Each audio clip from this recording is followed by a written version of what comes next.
Welcome back to The Explainer. So, if you've bought a car anywhere in the US over the last 3 years, there's a really good chance you're sitting on a massive financial time bomb. I know, it sounds super dramatic, but we're talking about a hidden trap lurking inside recent car purchases that can literally wreck your personal finances. And the data we're going to look at today, it reveals a completely silent crisis sweeping the country. We're going to break down exactly how this trap works, how the auto industry kind of hides it, and most importantly, how you can escape it. Let's get into it. To really grasp the scale of this, just consider this one number. According to some pretty sobering new data from Experian and the Fed, the average new car payment in America is now an eye-watering $770 a month. I mean, think about that for a second. For a lot of families, that's basically what a mortgage or rent payment looked like just a decade ago. And now, it's tied up entirely in a depreciating asset just sitting out there in the driveway.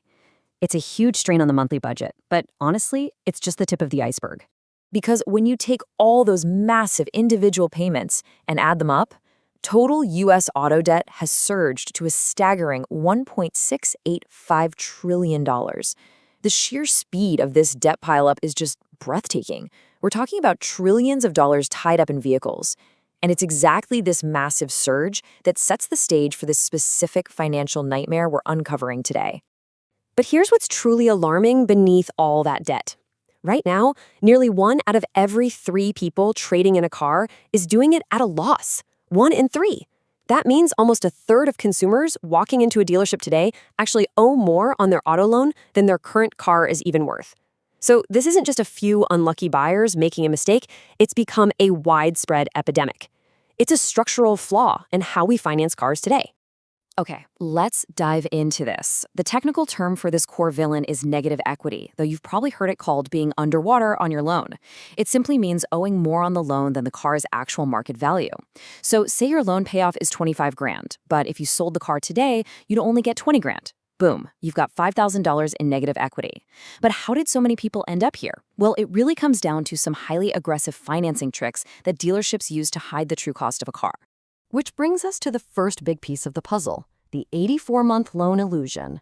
See, when average vehicle prices started creeping up toward $45,000, dealerships realized standard 48 or 60-month loans were totally unaffordable for everyday Americans. The math just didn't work for a normal family budget. So their solution? Heavily push the 7-year or 84-month auto loan. Now, on paper, this looks like an awesome deal because it stretches that massive debt out over a much longer period, creating the illusion of a totally manageable, lower monthly payment. But guys, this is the 7-year trap. Cars are not houses. They do not go up in value. They depreciate rapidly, especially in those first 3 years. So with an 84-month loan, your payments in those early years are almost entirely eaten up by interest. You're barely even touching the actual principal balance of the car itself. Let's look at how this plays out in the real world. Imagine you're 3 years into one of these 84-month loans. Because you've barely paid down the principal, your loan balance might still be sitting way up there at $28,000. But thanks to that rapid depreciation we just talked about, the actual value of the car on the used market has plummeted to $18,000. Just like that, you are officially $10,000 underwater. That car you drive to work every day is now a $10,000 financial anchor. And that leads us directly into the most dangerous phase of all this, the rollover death spiral. Picture this scenario. You're 3 or 4 years into the loan. You're sick of the high monthly payments, or maybe the car is starting to have some annoying repair issues. Seeking relief, you walk back into a dealership to trade it in for something new. The dealer greets you with a big smile, looks at your underwater car, and happily says, "Hey, no problem, we can take your trade-in." Man, it sounds like music to your ears, right?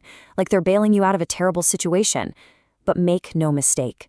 This is the exact moment the trap snaps shut. They are absolutely not erasing your negative equity out of the kindness of their hearts. And this brilliantly illustrates exactly what they do instead.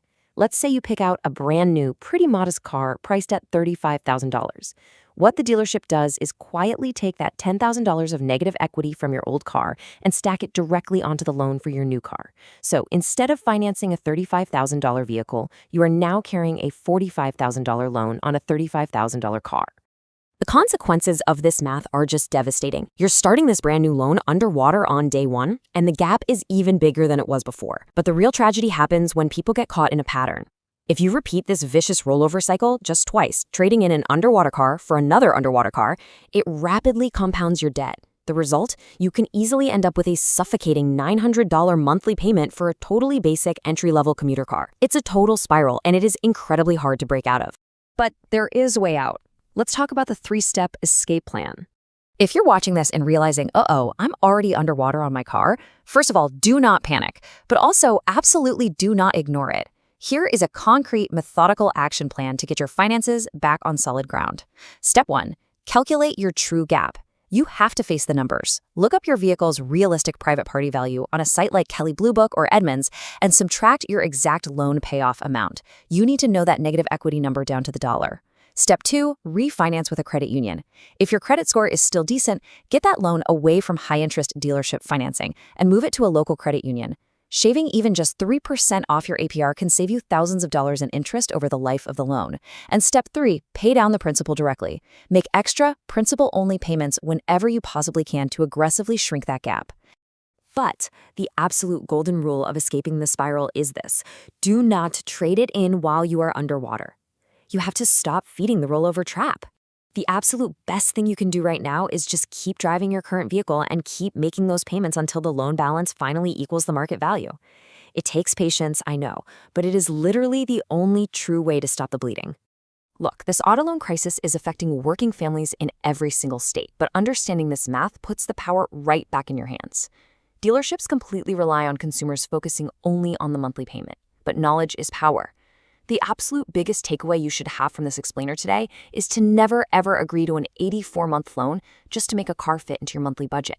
Seriously, if you have to stretch the loan out to 7 years just to afford the payment, you cannot afford the car. Which brings us to our final question for you today. Are you currently dealing with a high car payment? Or have you found yourself trapped in one of these negative equity death spirals? Let's talk about it in the comments below, because your experiences can really help other people recognize the signs before they sign the paperwork. Don't forget to hit like, share this explainer with anyone you know who's out there car shopping, and subscribe for more real consumer auto advice. See you next time.